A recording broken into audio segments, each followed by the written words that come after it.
marami actually mga free na application na magagamit sa online.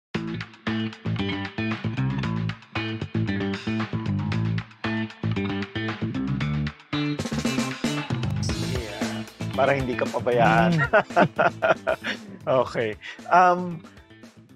I think my next question pa, yan si Prickly, sabi niya, yung mobile app po ba nagamit nyo? Do you have your own? Or meron ba pwede gamitin from Google Play to update the clients for promo? Ang ganda ng question. Thank you, Prickly. Yung ngayon, meron kami talagang sariling mobile app. Available siya sa Google Play and sa App Store, Apple App Store.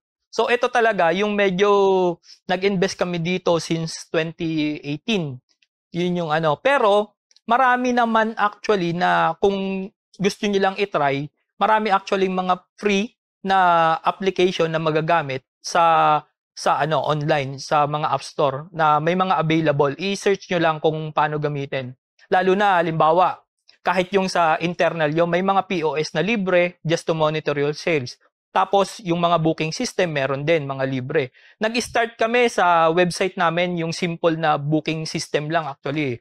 And doon namin tinest yung market kung meron ba talagang nagbubook para dito sa mga gantong type ng service. And, ayun, na-surprise kami. May mga customer, mas gusto nila yung nagbubook sila doon sa website bago kami nag-come up na magkaroon ng sariling mobile app.